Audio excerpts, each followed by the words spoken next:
There we go. Welcome back to yet another episode of Quiet Storm Sports as part of the Purple Rain Podcast YouTube channel. I am your host, Sutton Def, and we got a couple of things to get into today. As you guys know, this is a Baltimore Ravens-centric channel. We also cover other topics around the National Football League as well, and then other sports too. So if any of that stuff sounds good to you, I mean, NBA season starts tonight. I can't wait for that personally. I'll be putting out my reaction videos to some of those games. I'm also really into UFC and things of the like. There's a really big card this week. And if any of those things sound, excuse me, good to you, make sure you go ahead and like the video and subscribe to the channel. Thank you. All right. So today, a couple of pieces of information, some stories broke here and there. Most notably, you have a pass rusher who is, I don't know, maybe on the trading block, maybe not on the trading block. It's up for debate, right? But that pass rusher happens to be none other than Raiders defensive end Maxx Crosby. Right now, Maxx Crosby is a guy who is one of those what you would call a game wrecker, flying off the edge.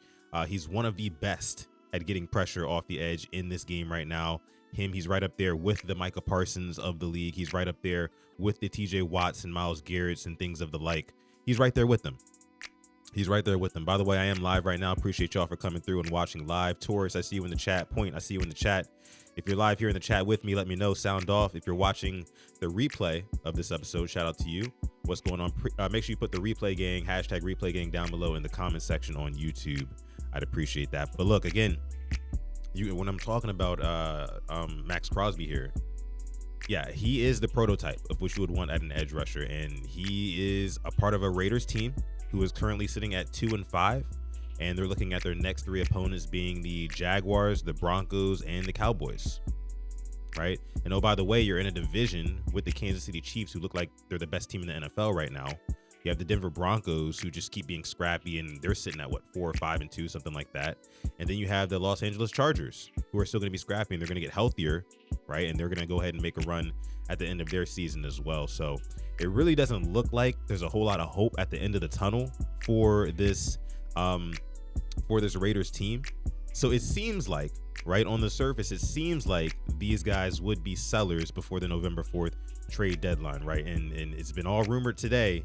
And it was from a source, Wingos. I think he's from ESPN. I'm not sure, but it was basically saying that like the Cowboys have reached out to the Raiders about trading for Maxx Crosby. And it's interesting when you start to think about, okay, what could a trade between the Cowboys and the Raiders for Maxx Crosby look like?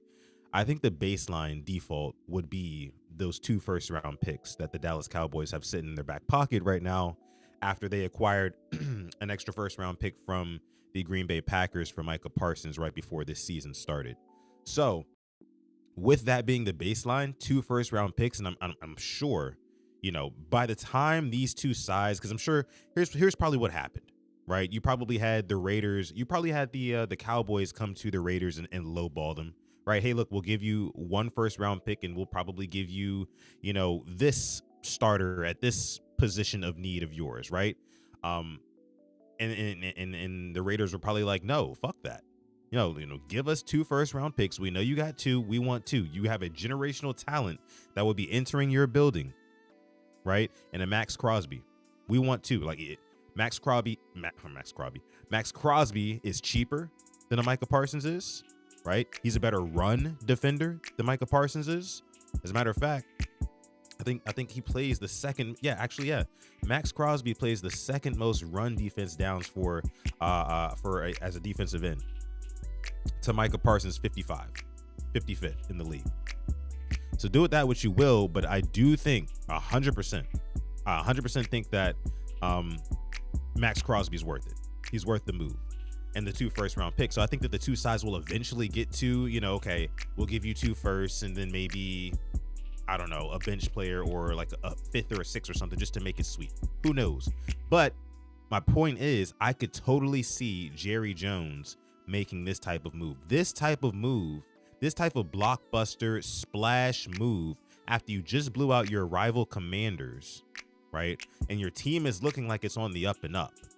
All you really need to do is bolster the defense. The offense is looking like it's going to cook. Dak Prescott is putting together another one of those MVP campaigning seasons right now.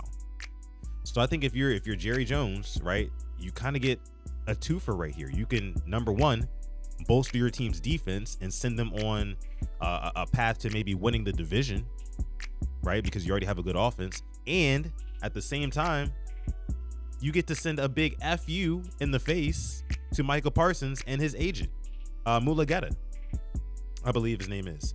Because we know that that was a huge standoff, and I know that Jerry Jones did not want to ever let go of Michael Parsons, but he felt like he had to because he felt like he was going to get raked over the coals for what, the second, third, fourth time in a row with one of his star players. Now, who's to say if the Cowboys did pull off a move like this, who's to say that, and let me actually bring this up on the screen here, as a matter of fact, but who's to say that if the Cowboys even did make a move like this, what would they be willing to pay Maxx Crosby when it's time to pay him? I think that's kind of like the big question, right?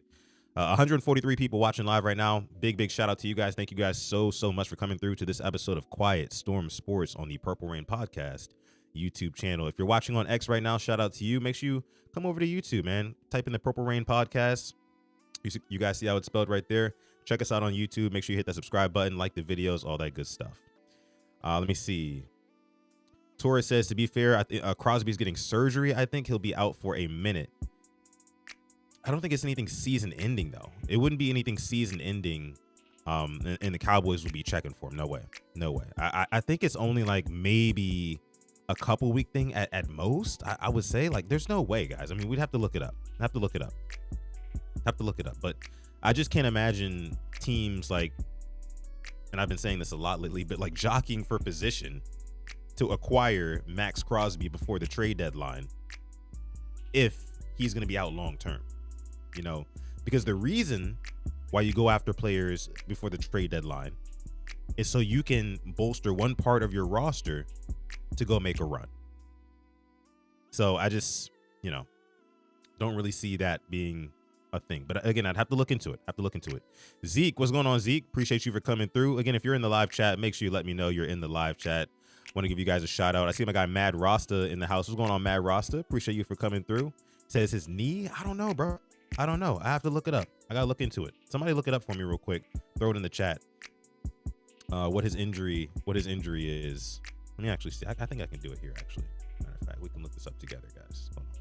Let me see. Maxx Crosby injury update.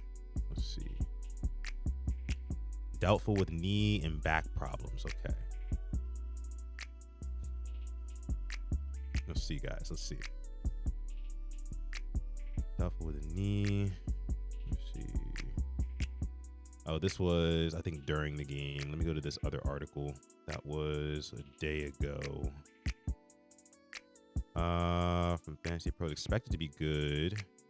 Let's achieve is more. Let's see this one. Yeah, guys, I think he's gonna be okay. I don't think this is anything long term. Again, let's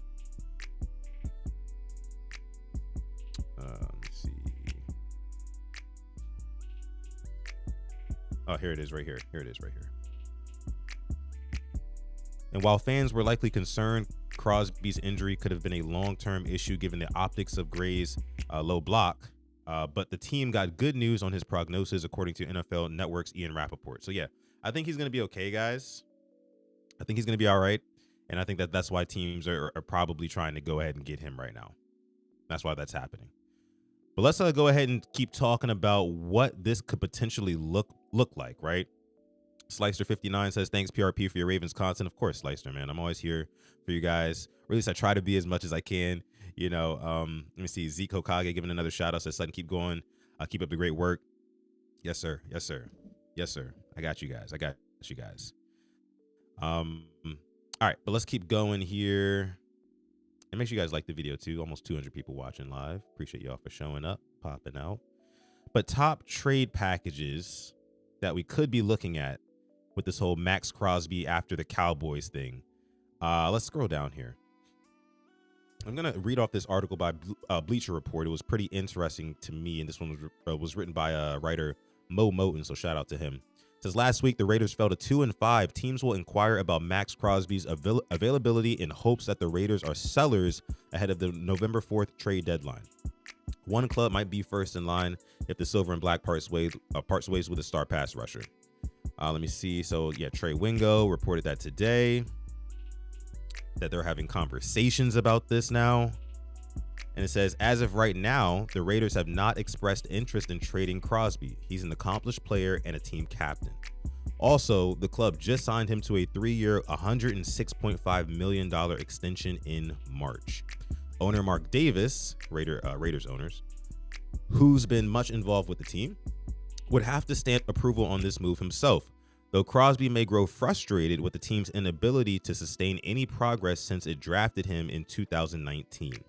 If the Raiders were to move Crosby, the deal could look similar to their Khalil Mack package. The conversation would likely start with 2 first-round picks. Crosby is not an all-pro or defensive player of the year like Khalil Mack was 7 years ago, but he's a 4-time Pro Bowler and one of the league's best pass rushers, and that is a fact. Then it actually gets into some teams that should go ahead and pursue him. I know the Bills are looking for pass rush help. I wonder if they put the Ravens on here. That'd be interesting if they didn't, to be honest with you. Of course, the Dallas Cowboys. Let me see. Here's what it says for the Dallas Cowboys. Let me see. So the Raiders, they're projecting. That'll be interesting. Giving up a 2026 first round pick, a 2027 first round pick. So 2 first round picks, 1 in 26 and 1 in 27. And then a 5th round pick in 2026 as well. And then also a 6th round pick in 2027. I mean, you'd kind of be like mortgaging or mortgaging your future just a little bit with that if you're the Cowboys, I will say. But I feel like the Cowboys have a lot of pieces, and the Cowboys tend to draft pretty damn well, at least in my opinion. So they can afford to give up draft capital here and there to get star players in who they know, like proven players who will fit directly in with their program. Can you imagine Maxx Crosby playing in Jerry World, wearing the star on his helmet? He'd be going crazy, and that crowd would be going crazy for him. In Texas, are you kidding me? Yeah. I'd probably have to go see one of those games, to be honest with you. But it just makes a lot of sense. It makes a lot of sense. And as a Ravens fan, and I know I haven't really brought up our Ravens yet, but as a Ravens fan, yeah, this does like kind of, I don't want to say makes me upset, but it does make me, it gives me a little bit of envy right in my heart. You know what I mean? Like, yes, I know the Ravens are 1-5. Yes, I know there's not one specific player who's going to completely turn things around. That's been a big topic of discussion on the internet the past couple of days. No, there's not one player. There's not one guy. But what I will say is this. When you're looking at premium positions in this league, right? Premium positions in this league. What positions are those, Sutton? Of course, you've got quarterback, you've got left tackle, and you've got edge rusher. Those are going to be the top 3. Just point blank, period. Those are the top 3. So if you have to do whatever it is in your power to go out and get one of those premium positions and lock him down, a guy who's proven at those positions, because essentially those are the pillars of your team, right? I mean, like, of course, the entire offensive line is important, of course. But the left tackle, when you need to throw that football down the field, that's the guy who's going to allow your quarterback, in most cases, in most pockets, that extra couple seconds without his eyes peeking over in that direction, especially if it's a right-handed quarterback, to get that football downfield, to push that football downfield. It's directly reflected in guys' stats. When they have a better left tackle, they go down the field more and more effectively. But that's one. So you got your left tackle and, of course, your quarterback. But your edge rusher, right? You know what they always say, especially for good teams, edge rusher becomes an even more premium position for good teams than it does for bad. Let me tell you why. When you're a good team, chances are, most of the time, you're leading, right? Most of the time, you're winning. So when you're winning and you're forcing the other team to throw the football, what do you want on your side of the defense, right? Or what do you want on your side of the ball on your defense that's going to thwart that? You want a game-wrecking edge rusher who's going to close that game out, right? Speed up the clock of the quarterback. His clock is already sped up because he's down maybe 2-3 possessions or whatnot because you're a good team, like the Ravens, right? And I'm kind of talking about the Ravens here. You need a guy who's going to knock the quarterback off of his spot. You need a guy who's going to sack the quarterback on 3rd and long, right? To really close these games and not keep them alive, not keep hope alive. One too many times have I seen the Ravens get a team to 3rd and long this season, and the quarterback just drops back, pats the ball, and goes right down the field to the man that they wanted. It doesn't matter if we drop 6 in coverage or 12 in coverage. And that's no exaggeration. That's no exaggeration. Doesn't matter how many we drop back in coverage. We cannot get to the quarterback. The Ravens have one of the lowest pressure rates in the National Football League. And this is why I'm saying edge rusher is such a premium position, especially for good teams. Because unless you want to get walked down, right, when teams get desperate and have to throw the ball, much like the Bills in week 1,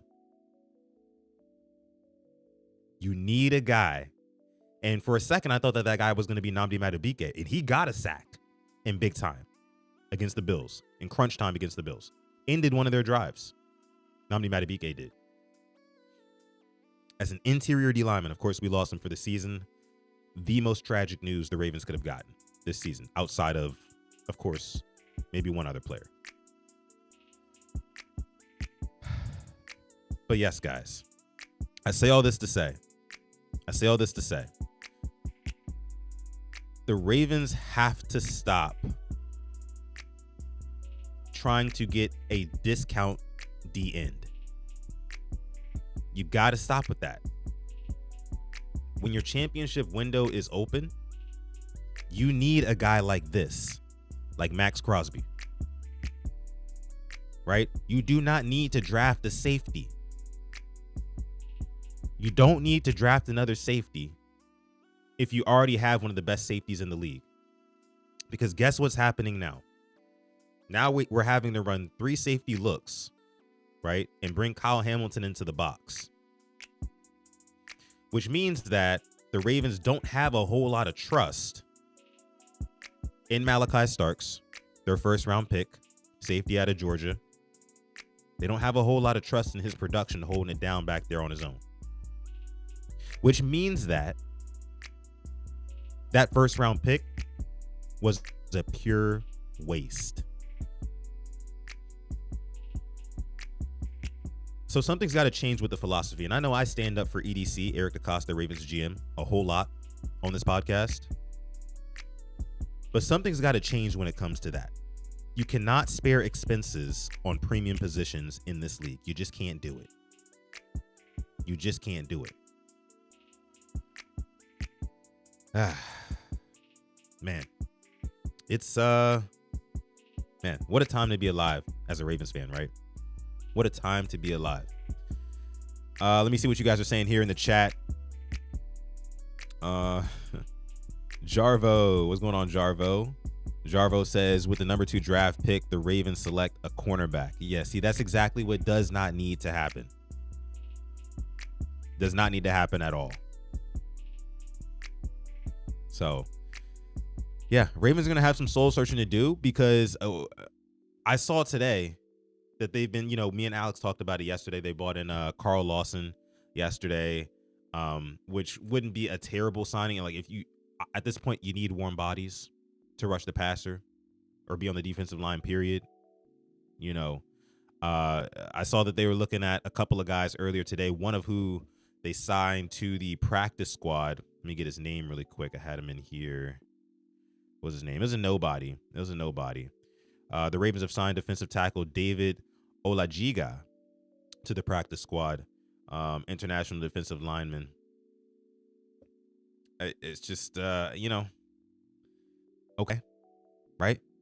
I guess, right? I don't know. I don't know. Torres says, you're not alone, Sutton. I was vouching for EDC this offseason. I'm done with him at this point. Yeah, I think he's got one more. I think if anything, this was the wake-up call season for Eric DeCosta.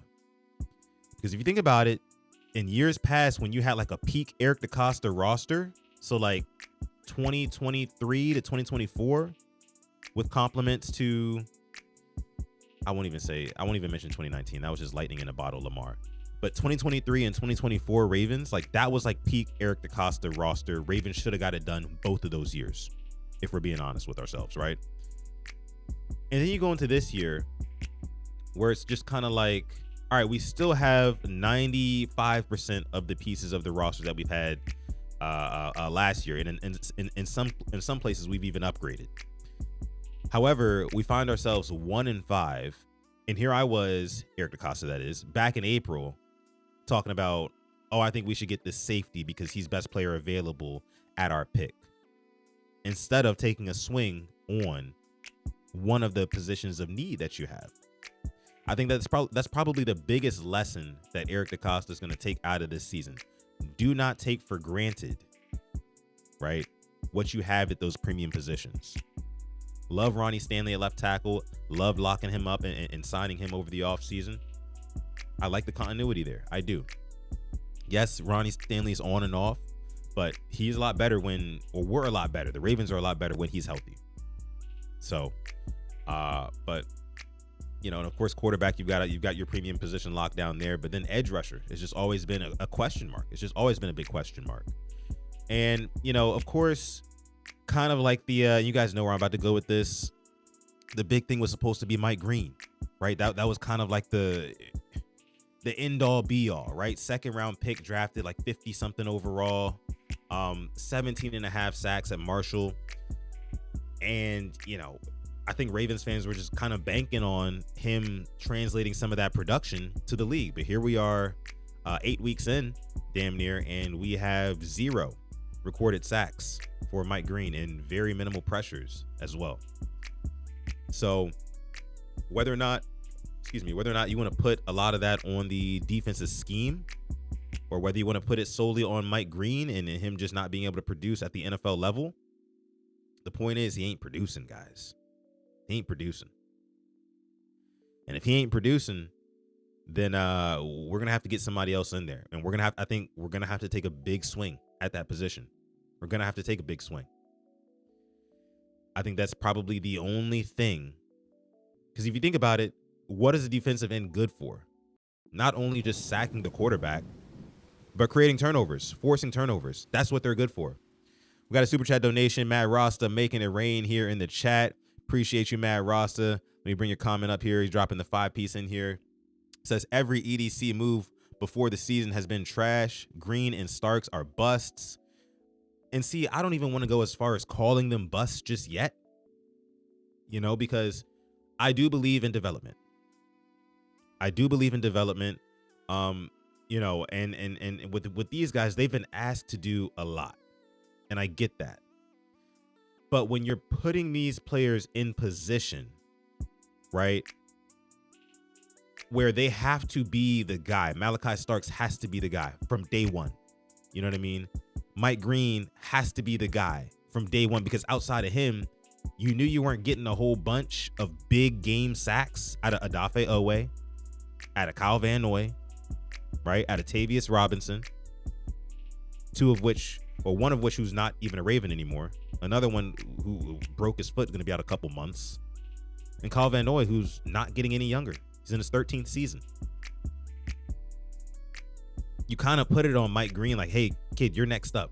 We need you to get after the passer. He's got 0 sacks so far. So, I mean, they're putting a lot on his plate. They put a lot on his plate. He hasn't lived up to expectations yet. I don't want to make a ton of excuses for the guy, but I shared some of my concerns coming out of college. He looks undersized. I think he's going to get pushed around in the league. I said that. That was a valid concern of mine. I also was the same one who sat up here and I praised his pass rush moves, right? I loved how he was chaining stuff together and getting from one pass rush move to the next, a bull rush to a speed.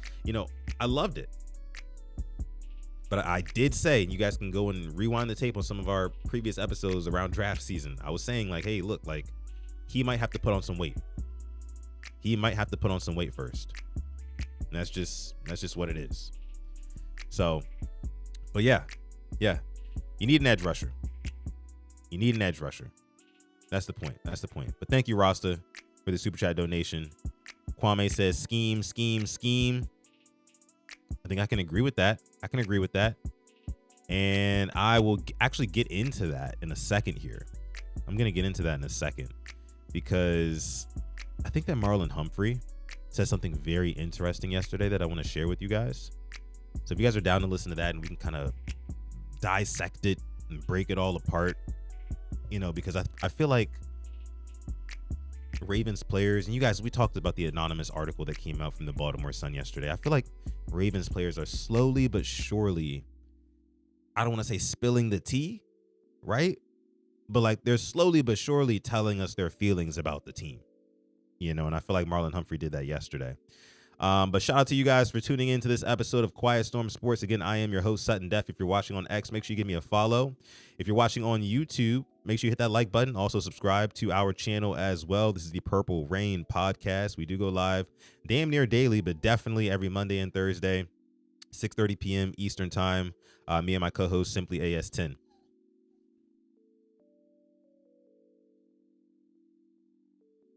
All right. So let's see. Let's go ahead and let me see. Tor says Ravens treating them like kids, and I think it's gonna work. Yeah, it's pretty ridiculous.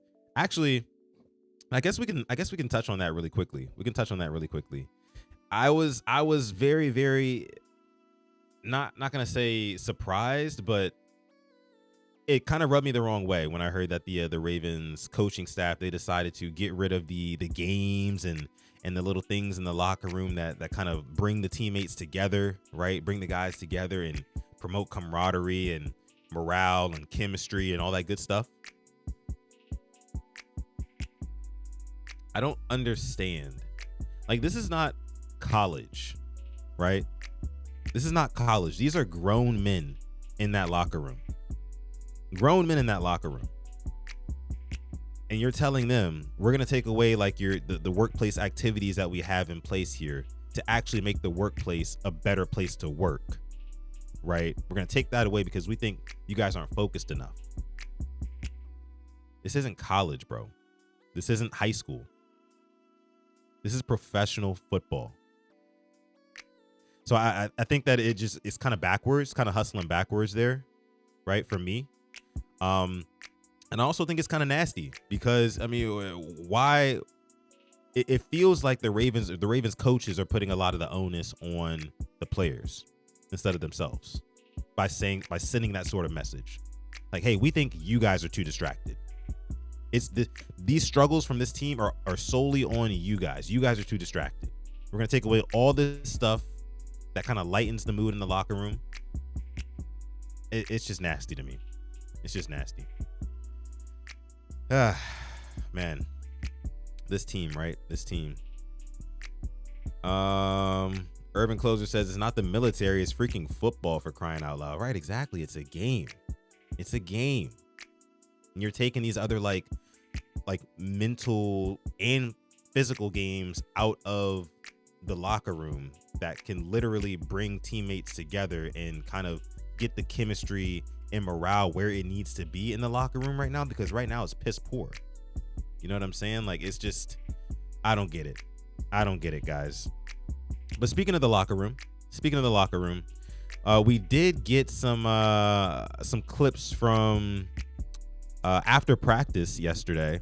A friend of the show, Cordell Woodland, actually asked Marlon Humphrey a couple of questions regarding, basically the team and how he feels, what he feels they need to do in order to start being successful and go on a run.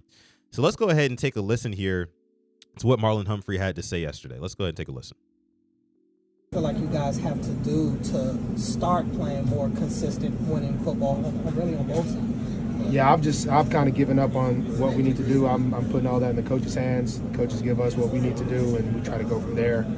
Biggest thing I'm trying to do is just to do my job, do my assignment, and kind of do my own independent. Let's stop there really quick. Did you guys hear what he just said? Marlon Humphrey just sat up there and said, yeah, I'm kind of done with what we as players need to do. I'm putting that totally in the coach's hands now. Did you guys hear that? Or was it just me? Let's go back. Let's spin it back. Marlon, what do you feel like you guys have to do to start playing more consistent winning football, really on both sides? Yeah, I've kind of given up on what we need to do. I'm putting all that in the coaches' hands. The coaches give us what we need to do, and we try to go from there. Yeah. Putting it all in the coach's hands. If that doesn't sound like Marlon Humphrey has just kind of thrown his hands up, and I'm not even calling him a clown here. I think he was really speaking from the heart, if I'm being honest with you.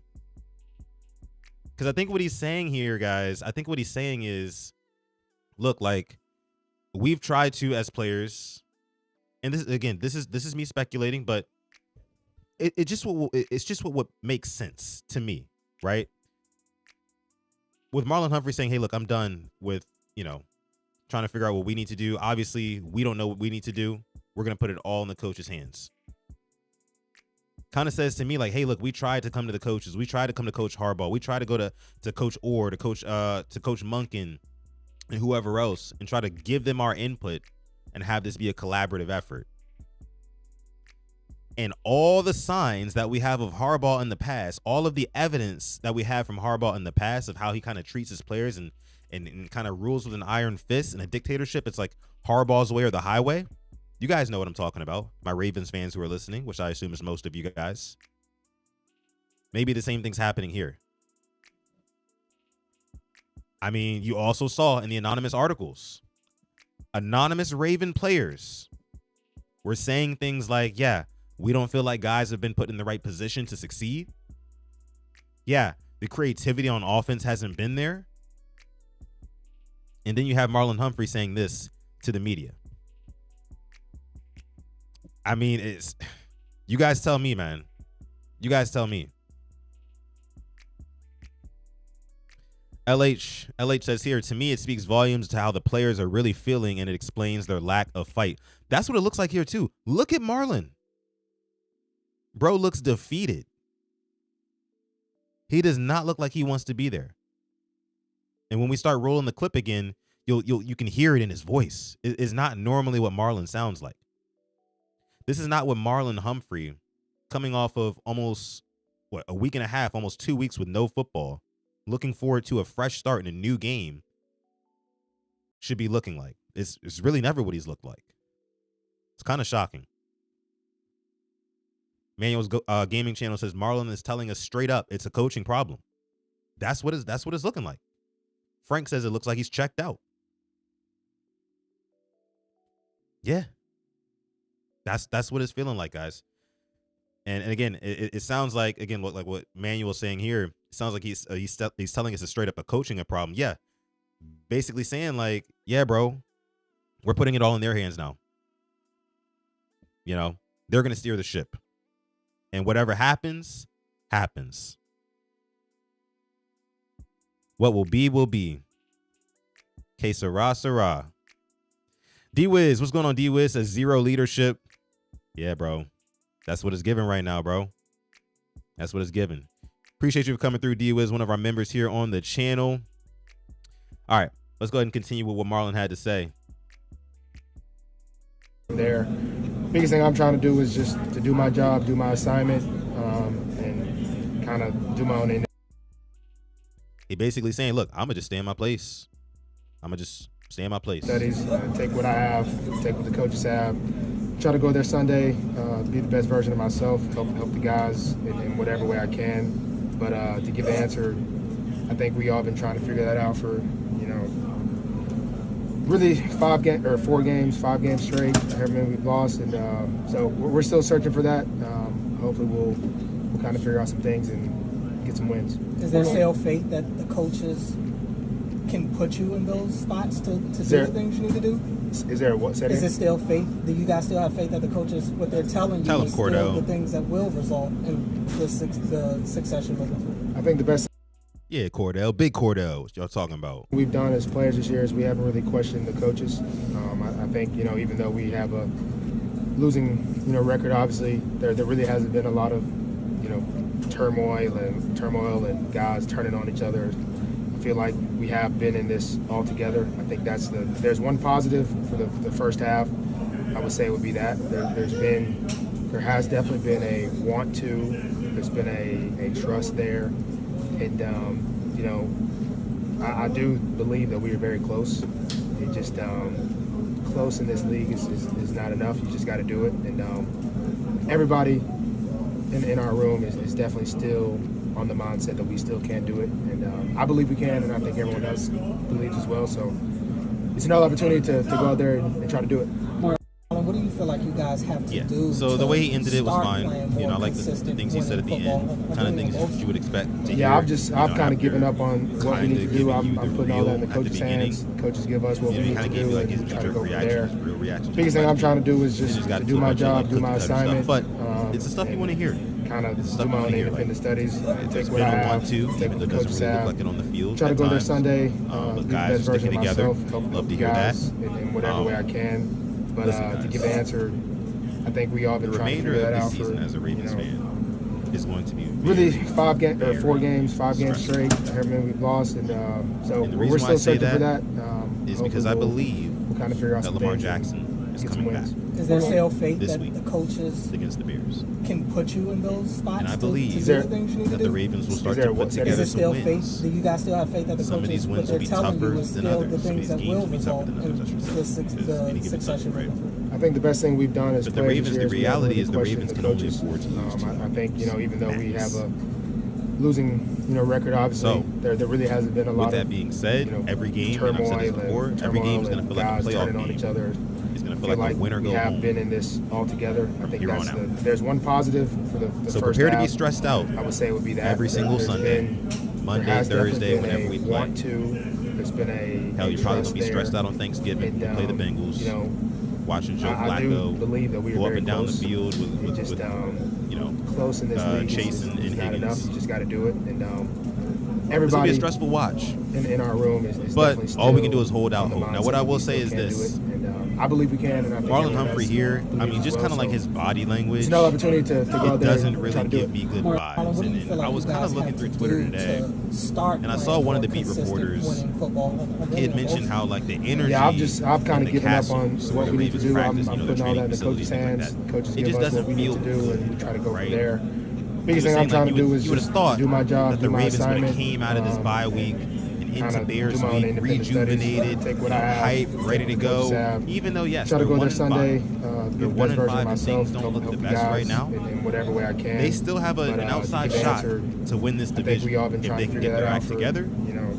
If the Steelers can really start losing some more games, 4 which games, they 5 should games with their tough straight. schedule. Everything we've lost, and so we're still searching for And that. if the Ravens can just put hopefully together we'll- some wins. we'll kind of figure out some things and get some So wins. if Is the there still faith fans that the coaches still see can a put you path in to those success, spots to if do the the things you need to do? fans Is there what? are Is there still holding faith? out Do you hope, guys still have faith right? that the coaches, what they're If the telling you, is fans are still still the things that invested, will if the result fans still have in energy, the succession moving why do the I players think the look like best thing we've this? done as players this year is we haven't really questioned the coaches.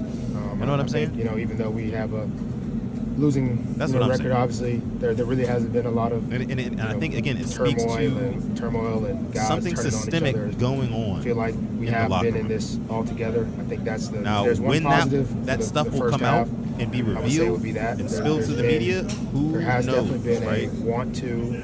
There's been a But trust there. for now, And, it does not look I do energy-wise. The believe that vibes we're don't very look good. close. It just close in this league is not enough. You just got to do it, and everybody Wait, you guys can't hear me? in our room is definitely still Thought the on video the stopped. mindset that we still can do it, and Video I believe stopped? we can, and That's I think great. everyone else believes as well. Maybe I'm just behind in the chat. Might be behind in the chat.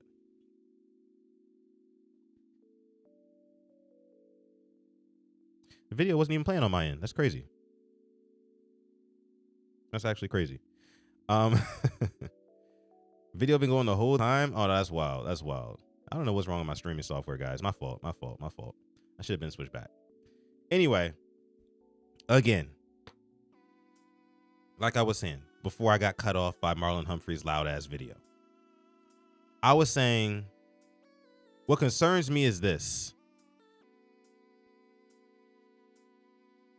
If the fans have all this energy still, if the fans are still holding out hope for this Ravens team to make the playoffs, if the Ravens fans still see a path to success for this team, then honestly, why do the players look like that?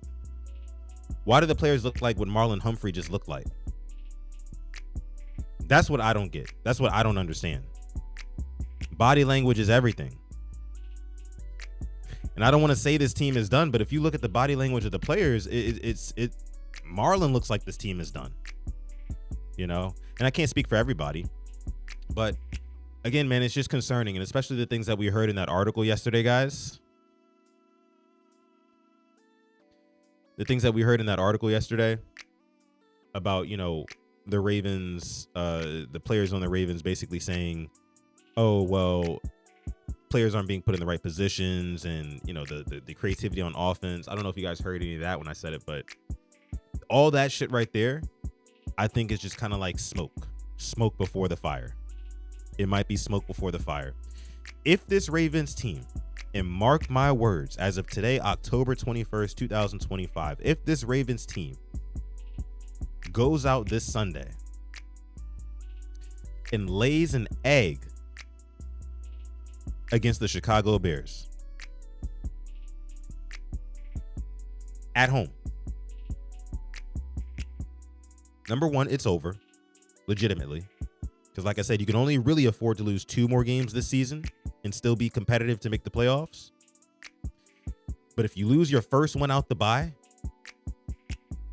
and you deflate yourself, because again, the Ravens are gonna have, the Ravens coaches are gonna have to market this game to the players as a new start, a fresh start on the season. That's how they're gonna have to market it. You know what I'm saying? And what I'm saying is that, like, if this Ravens team goes in there thinking that, okay, fresh start, new season, and they get the doors blown off of them, they make Caleb Williams look like, I don't know, Patrick Mahomes out there. If that goes down in our stadium, that's going to crush the team for the remainder of the season. And I think Harbaugh getting fired would legitimately be on the table. And I'm only saying that if Lamar plays and if he finishes the game, right? That's where we're at. That's where we're at right now. Let me see. Alaskan Man says, well, the Bears have a pretty good D-line, so our O-line is going to be potatoes. And that's another thing. Alaskan Man. That's another thing. We haven't talked about, or nobody's asked about, or we haven't heard or seen anything about what this offensive line is going to look like coming out of the bye. Because before the bye week, you had Ravens head coach John Harbaugh saying that changes on the offensive line are on the table. That's what he was saying. Therefore, one might think that over this long bye week, you would take a very close look. If you're John Harbaugh, I'm calling in George Warhop to my office one-on-one. And maybe we'll bring in Todd Monken as well.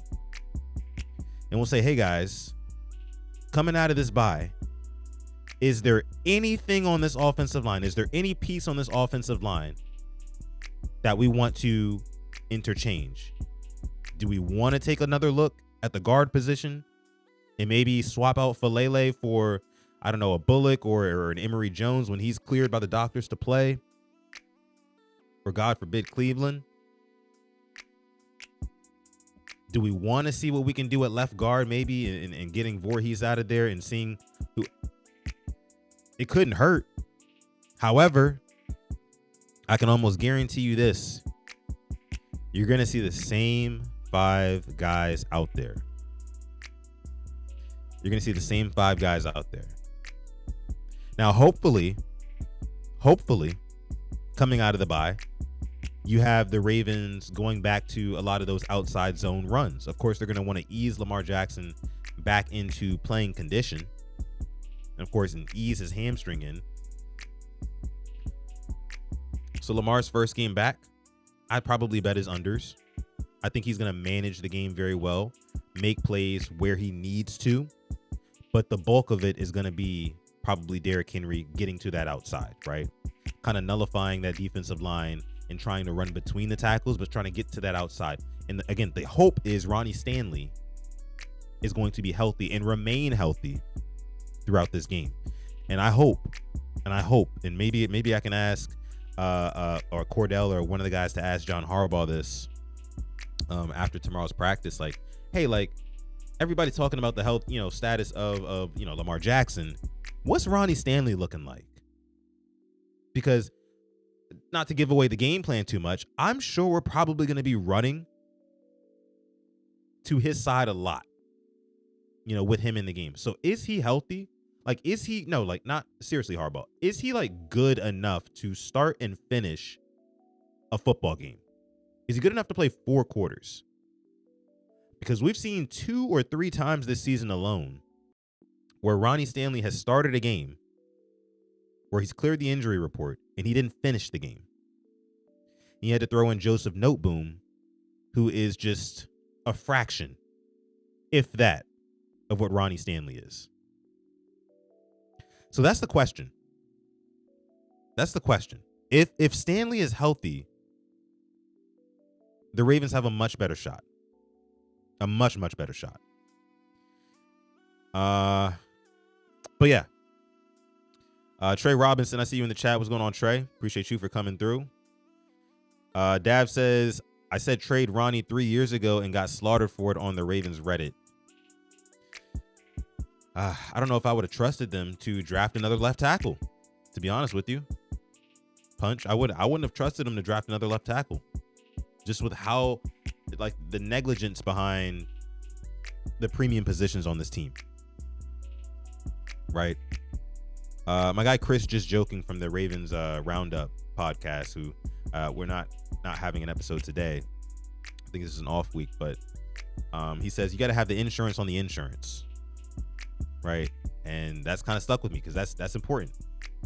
That's especially important in this league, and I feel like the Ravens right now do not have the proper insurance on their pieces, on their most important positions, but they do get insurance on safety in the draft. First round pick. Man. Yeah. Let me see what else you guys are saying here in the chat. Appreciate you guys for coming through. Almost 400 people watching live right now. Appreciate it, guys. Let me see if I missed any news. Really quick. What else we got here around the league? Colts working out pass rushers. That's my thing, man. The Colts, man. Colts are a legitimate good team now. 6-1. Can't say anything about them. You can hate on Daniel Jones if you want. I still think that they will take a step back at some point. But for now, they look really good. Jonathan Taylor, best running back in the league, especially after what Bijan performed, what he did the other night. The Giants released their kicker, Jude McTamney, after he missed 2 extra points on Sunday versus the Broncos, and one that really cost him the game. Embarrassing. Let me see. Bring up you guys' comments here. If you're watching the replay of this episode, make sure you leave a hashtag replay gang down below in the chat on YouTube. Again, if you're watching on X, make sure you drop me a follow on X. I do go live damn near daily right here on this X account and on YouTube at the Purple Rain Podcast. Jarvo says, Hendo said the same about their building around Kyle and not Lamar. I mean, of course, that's not 100% true. They've built around Lamar. I guess if you want to say, like, literally speaking, when you're talking about, like, who's literally around him, like who's forming the pocket around him, the offensive line. Yeah, I mean, outside of Linderbaum, because the snaps were such an issue, right? Back in 2021 and 22, the snaps were a huge issue for the Ravens, right? And we literally lost a playoff game, and Lamar got hurt, right? Lamar actually got hurt because of a bad snap in that 2021 divisional loss to the Buffalo Bills. So we got him in. That's building around Lamar. Ronnie Stanley locking him up. That's building around Lamar. Now, we got some mercenaries in here and there on the guard spots and the right tackle spot, but we had some solid guys for a while, like, of course, after Yonda left, we bought in Kevin Zeitler, and Zeitler was really good as a kind of like a long-term piece for us there. But after Zeitler, man, they just really didn't have a solid plan. Like, they were rotating a guy that they drafted originally to play tackle in Daniel Fa'alele, and then they shifted him in to right guard for God knows what reason. I couldn't tell you, and I just that's been the biggest head scratcher for me. I do understand Lamar Jackson is this super dynamic quarterback who you don't necessarily have to have the best of the best offensive line in order for him to make a play happen. However, I think you got to respect Lamar Jackson as a quarterback, just like you would respect a Joe Flacco, who was mainly a statue quarterback, which not all the time though. Joe Flacco had some wheels. He had some wheels for those of you guys, who remember. If you know, you know. But if you were like a Jared Goff, or if you were like a Tua Tagovailoa, right, or one of these guys who just really doesn't move all that well, like, respect them the same way. Like, build around Lamar Jackson, literally, with his offensive line, and everything else will follow. Lamar Jackson showed you he has the ability to uplift and elevate much lesser talent than what he has now. Take it back to 2019, right? Take it back to 2018, 2019, when he was throwing to a washed up Michael Crabtree, right? Seth Roberts, the likes of Chris Moore, Miles Boykin, had Hollywood Brown for a couple of seasons. You guys get what I'm saying? Like a Willie Snead. You guys get what I mean? He was elevating those guys, throwing 36 touchdowns, right? So only 7 interceptions in that 2019 season, I believe it was. Elevating guys like that, throwing multiple Jackson 5s in that season too. You can't even probably guess who was the leading receiver from that season. And that's my point. So it's just like, but again, that was around the time where he had a very, very good offensive line. And it's just, again, it's another example, yet another example of the notion that football is played from the inside out. If you have a good quarterback and a good offensive line, everything else will follow. Because at the end of the day, even if you don't have stars on the outside at pass catcher, or an absolute bona fide star in the backfield, guess what they still are, even though they're not stars? Professionals. These guys are still professionals. They can get the job done if you put them in the right position. But everything's predicated, off of that offensive line and defensive line battle. Everything. When you go back and watch the film, I don't care if you've been watching and following football and studying football for 40 to 50 years or 5 years. You can watch every single play in a football game and watch the trenches, and you'll be able to tell how each play was impacted by what happened in those trenches. That's how important they are. But everything else is predicated off of that. So again, like I said at the top of the episode, that's where I do have to give Eric DeCosta some flack. That's where I have to give him some flack, because it's like, bro, yeah, Ravens fans were clamoring for Lamar Jackson to get wide receiver help, right? And that was when we had a good offensive line.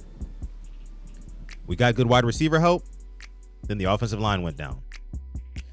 Eli making it rain here in the chat with the 5-piece donation. Appreciate you, Eli. Eli says, Go back and look how defeated Lamar Jackson looked on the sideline versus the Chiefs. He was done at that moment. Look at his face. You know, and I assume you're talking about the one from a couple of weeks ago. I think with that one, Eli, I mean, I wouldn't say that he was necessarily defeated. And maybe he did. I can't really speak for the guy, right? But I think a lot of like his look of disdain on the sideline mainly came from the fact that he was hurt and couldn't go back in and play. You know how much of a gamer Lamar Jackson is. You know how much this guy wants it. I think that was probably more so what it was, as opposed to just saying like, you know what, I'm done with this team. Now, what happened the week after that, when the Ravens were getting, you know, ran out of the stadium by the Houston Texans, and Lamar Jackson was on the sideline laughing and joking with his gold chain on and whatnot while the Ravens were down 30. That would probably support your claim a little bit more, Eli. I would definitely say that for sure. Yeah, I would definitely say that. Go back and look how defeated. Yeah, but thank you for your super chat donation, Eli. I appreciate you, brother. Slicer59 says, look at the Ed Reed sit down with Joe Buck. It explains why this shit is happening. Yeah, I've seen that before. I should bring up the clip here. I don't know if I still have that video. If I do, I'll bring up the clip for you guys now, and I'll show you here on the stream. But no, I mean, in a nutshell, Ed Reed was basically just saying how, you know, him and some of the other guys on the Ravens team from back in his day, they had problems with John Harbaugh, you know, and that's really not a surprise. It's really not a surprise to anybody. Let me see if I have this video here. I actually do have this video on me. Let me pull this up for you guys. Leicester has brought that up a couple of times. He's brought that up a couple of times. So I'll bring it up here on screen.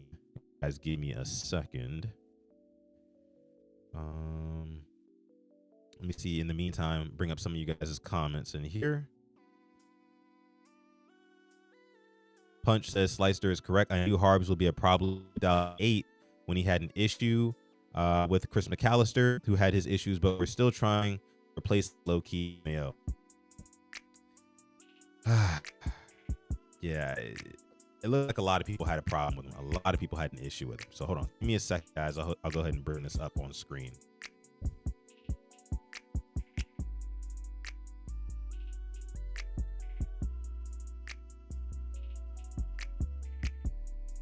Guys have to do to start playing more consistent winning football really on both sides? Yeah, I've kind of given up on what we need to do. I'm putting all that in the coaches' hands. The coaches give us.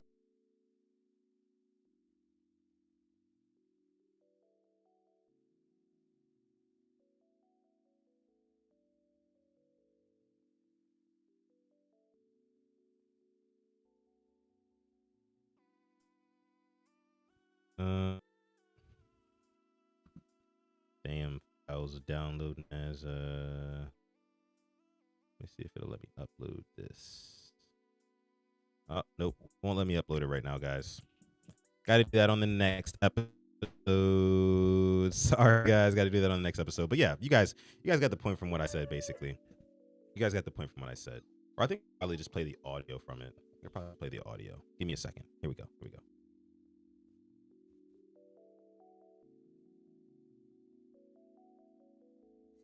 You know that he was the right guy at the right time for this team, or was he? I can honestly say no. You know, Coach Harbaugh came in like, it's my way or the highway. We like, Coach, no. And I still feel that way. Some of the stuff he did and how he handled things, I just didn't agree. We had training camp practice, and he's mad because, you know, players are talking about the system and how he's doing things, and he know we talking. He know we in there frustrated. Coach called everybody up. You can imagine us being a team and working towards one common goal, and somebody saying, F you if you don't believe in this. What I got to get out this huddle. Yeah, so in so many words, again, Ed Reed was basically saying how him and the players had their own idea of how they thought that certain things should be run and John Harbaugh was basically saying like, F you guys, if you're not going my way, it's the highway. And that's what I was saying to you guys earlier. And a lot of people have kind of like given me, I don't want to say like backlash, but they've given me pushback when I bring up videos like that and clips like that from former Ravens players. And they'll say like, oh, well, you know, that was all the way back in 2008, right? Like people can change. Like it's almost been 2 decades. And it's like, yeah, sure. I totally understand that on one hand, but I think that the tendencies that at the time, who was a 50-year-old man, right? I think that those same tendencies, or probably like late 40s, I think that those same tendencies are probably still there, right? You know what I mean? Like I don't think that people change that much, right? As they get older. In fact, I think they get a little bit more stuck in their ways. That's what I've seen with older people. And no offense to older folks, right? I love old folks, but that's just kind of how we are, human nature. Like you don't really change all that much. And especially with John Harbaugh being the CEO coach, you know, I could see him kind of being that way. And especially nowadays with these new players, I don't really see them speaking up at the same, you know, in the same ways that somebody like an Ed Reed or a Ray Lewis would. So I don't really know what goes on in that locker room, but it doesn't really seem like guys have it under control right now. It doesn't seem like the coaches have it under control at all. It seems like there's a huge disconnect. Ed Reed, my guy, tells the truth. Yeah, man. Harbaugh is, and he's been the problem. Yeah. That's what it may seem like. Guys. Give me 1 second. 1 second, folks.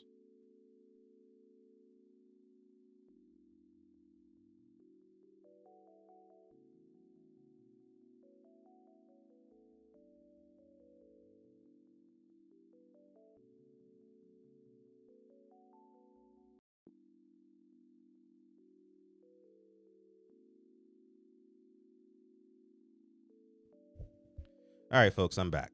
My bad. Had to get my dog out of the room. He started crying and doing all this other complaining BS. Let me see. Steve Loop says, checking my AARP card. What's going on, Steve? Appreciate you for coming through. Let's do some questions, guys. Go ahead and throw some questions down below in the live chat. If you are watching live this episode of Quiet Storm Sports, again, appreciate you guys for coming through.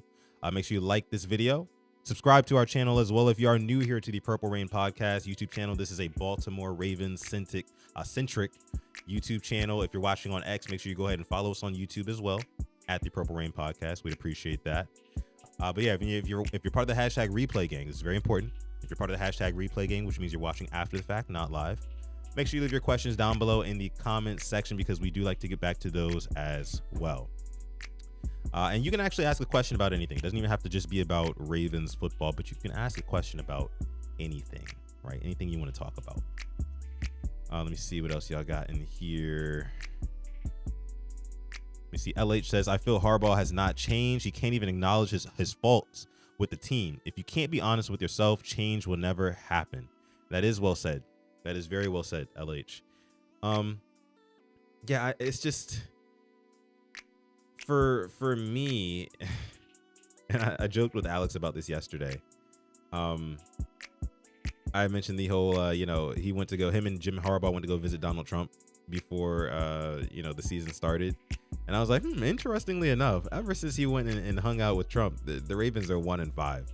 And that has nothing to do largely with what's said here by LH, but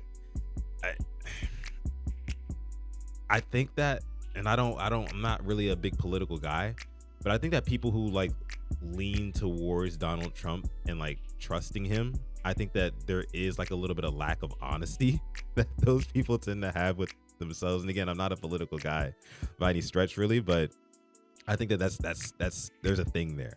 But no, I do think that, and JD says there is some correlation there. But no, I do think that, Harbaugh hasn't changed, right? The only thing that's changed is kind of like the temperature of the locker room. Again, you don't have those same dogs anymore. The Ravens' best players, the Ravens' best leaders are still soft-spoken at best, right? You guys heard what Ed Reed said. Ed Reed said, they would speak up to John Harbaugh, and he would basically be like, no, like, stay in your place. Like, this is not a collaborative thing. It's my way or the highway. And you kind of saw what Marlon Humphrey said earlier in that clip that I played for you guys. Marlon Humphrey said, yeah, we're done trying to, like, see what we have to do to get better. Right? At this point, we're putting it all into the coach's hands. It's all going into the coach's hands. So it's concerning, bro. It's concerning. It's concerning all the way around. But you're going to tell very, very early in that game how the Ravens come out. Because listen, I'm not in Baltimore right now. I don't live in Maryland anymore. But if I did, and like I know a lot of people listening right now, if you can get tickets for this game, go to this game. I need the stadium packed out. Show this team, show this roster, show this franchise, show the ownership, show the coaches, show the players that, hey, look, we're still here. Right? It might be a rainy day in the context of this season, right? Metaphorically, but we're still here and we're supporting. We're doing our part as fans. We're doing our part. We're showing up. We're bringing the energy. We're keeping the decibels at the bank. What, 110? Something like that? That's what I want to see. I want to see a packed out stadium. We've got another super chat donation. Donovan Carter, making it rain. What's going on, Donovan? Appreciate you for coming through, making it rain with the 5-piece in the chat. Donovan says, every discount coupon is the most overrated GM in football, talking about EDC. Imagine expecting practice squad players and rookies to perform like superstars. Shaking my freaking head. I was kind of talking about EDC earlier, Donovan, and I was saying, like, my biggest gripe with him is that he's never officially addressed. He's never been aggressive enough addressing premium positions. Left tackle, offensive line in general, and then, of course, edge rusher is the main one. Edge rusher is the main one. Because, yeah, there's a couple of, and like I saw somebody on Twitter earlier today, there are a couple of Oweh's cousins, right? A couple of Oweh's cousins that Eric DaCosta brought in for workouts, and one of them is now in the practice squad. That's just a joke, guys, by the way. That's just a joke. But, I agree. I think that some of these moves that you're seeing right now is just to get some bodies in, transactional, get some bodies in.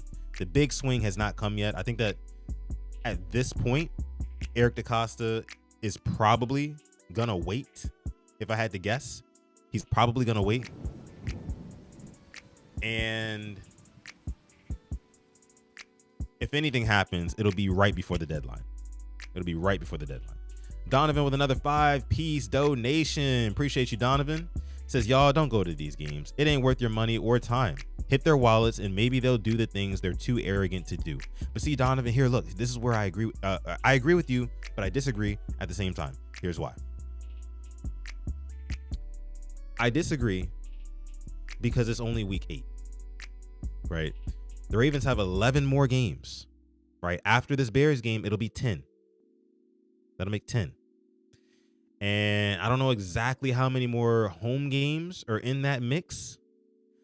However, if the Ravens come out lifeless at home and embarrass themselves in front of a full or damn near full M&T Bank crowd, I think it would at that point force everybody in that organization, everybody who works for the Ravens, to look themselves in the mirror and say, okay, this is a systemic thing. And I'm not talking about bringing I'm not talking about bringing in a player before the trade deadline. Okay, this is a systemic thing. This season is over. There's not even a need to make a big swing before the trade deadline if you lose to the Bears. And if you go out and you get embarrassed by the Bears and all the same issues that we've been seeing all season long, guys not on the same page, guys out of position, guards, offensive guards falling all over the place, getting blown up. If we see that same stuff, inconsistent offensive play calling, if we see that same stuff, then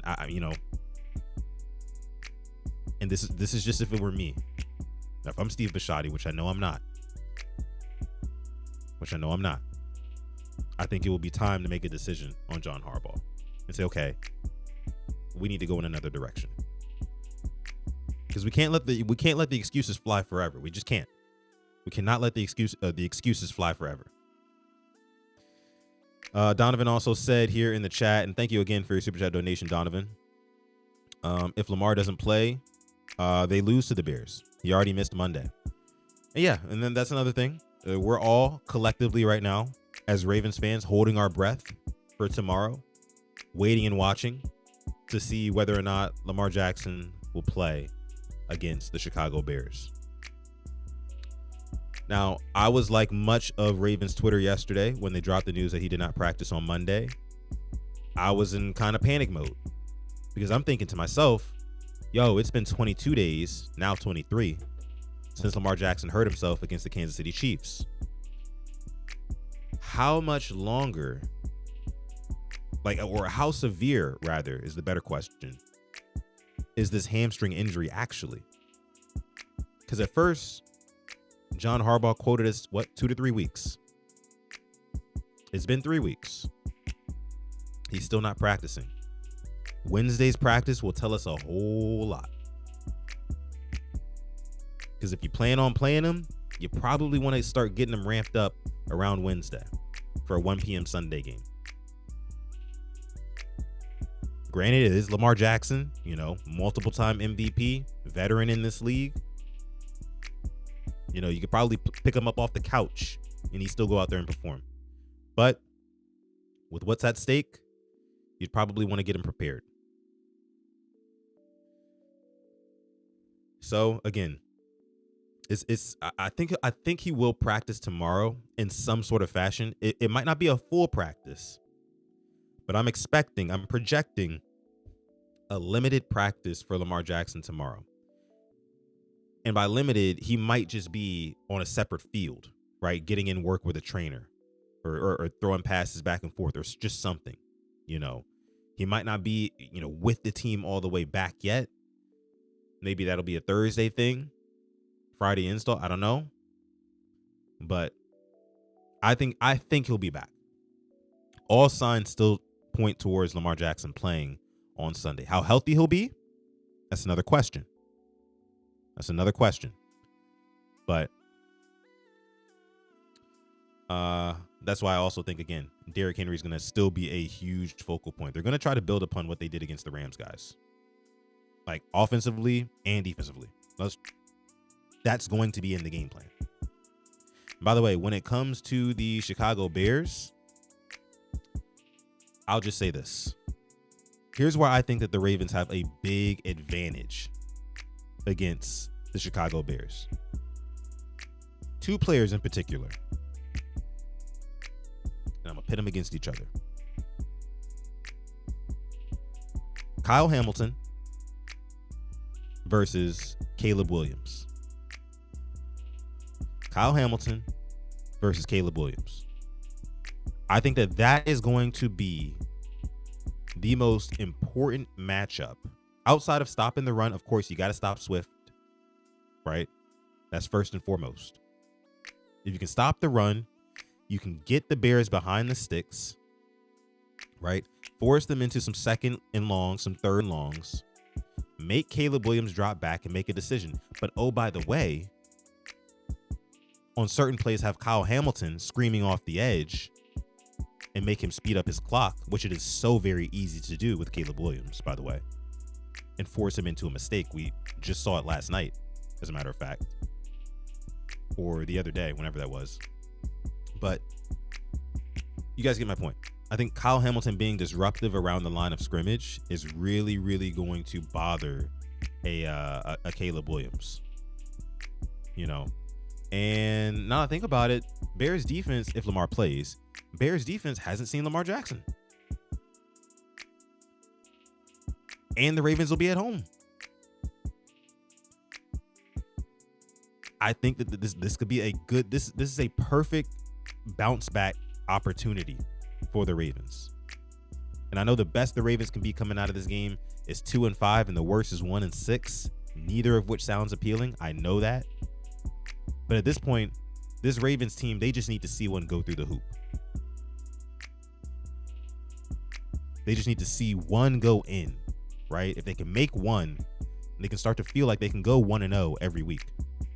And they can start to build upon that and naturally get that chemistry back and start maybe forcing some turnovers. This is the perfect opportunity.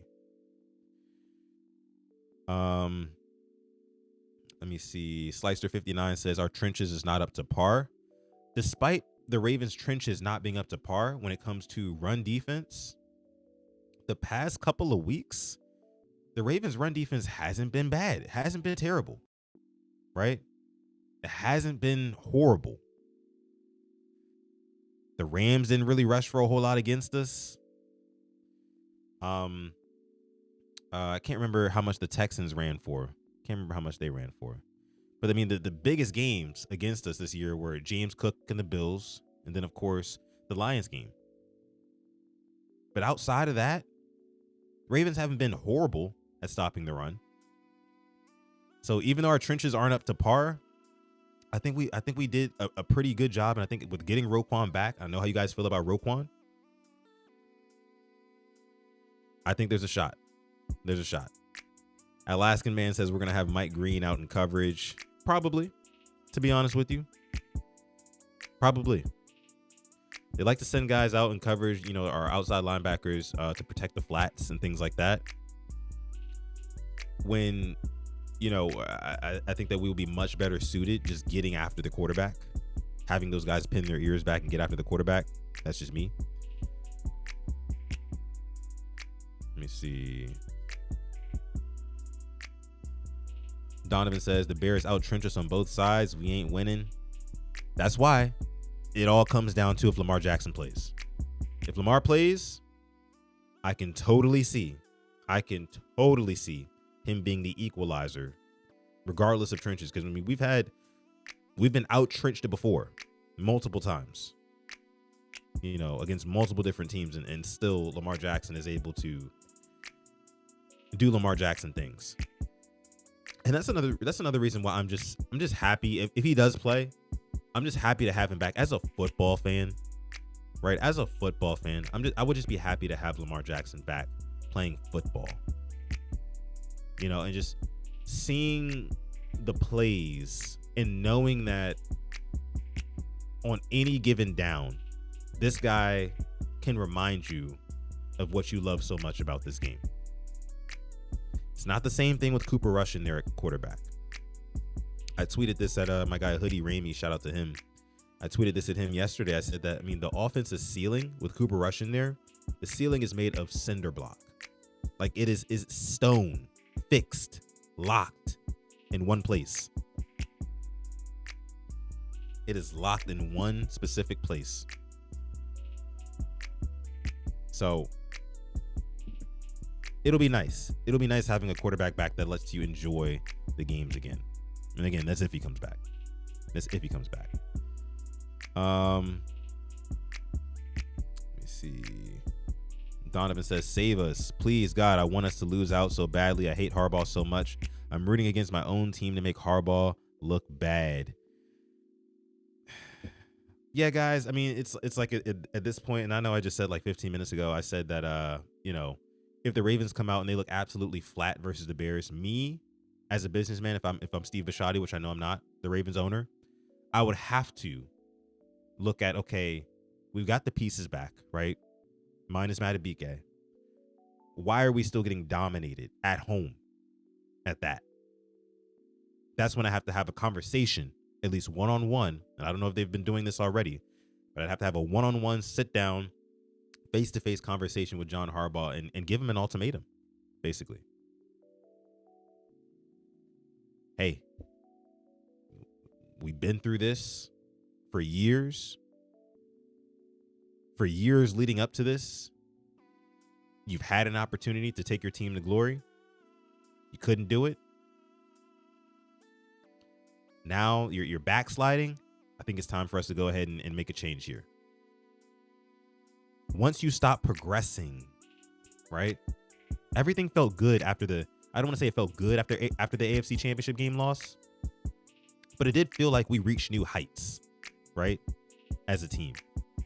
And then so for you to take a step back and losing the divisional in 2024, and then let's just say hypothetically speaking, if the Ravens don't make the playoffs this year, and that means we took another huge step back. And it's like, how long are you going to let this go? Don't be reactive about these sort of things. Be proactive. Don't let it ride until the wheels fall off. That's the problem with this Ravens organization. They will let the wheels absolutely fall off of this franchise, fall clean off. They'll let the wheels fall clean off of this wagon before they'll make a change. And that's the issue. That's the big issue. Man.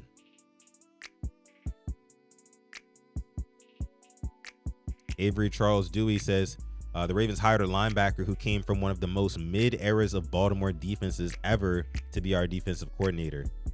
Talking about Zach Orr there. Yeah, I mean, Zach Orr, his playing career cut very short. Was a very good linebackers coach for this team, but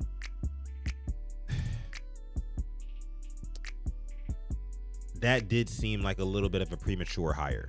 I will say that. It would have been nice had Zach Orr went and coached up a college team, right? And maybe got some more experience under his belt doing that. And then get called up to the NFL. Because I think some of the situations and game scripts he gets put in, sometimes like it kind of shocks him. Right? And you kind of see it with the defense and like how they're lined up. Like take the Bills game, for example, in week 1, when there was a certain point where it was clear and obvious that there was no answer schematically. There was zero answer schematically for what the Bills were doing to get up and down the field.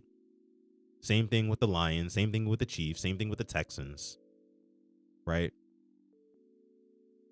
Kind of bounced back a little bit with the Rams, but you guys get my point, man. It just, I don't know. I've said it before. I think that there might be too many cooks in the kitchen.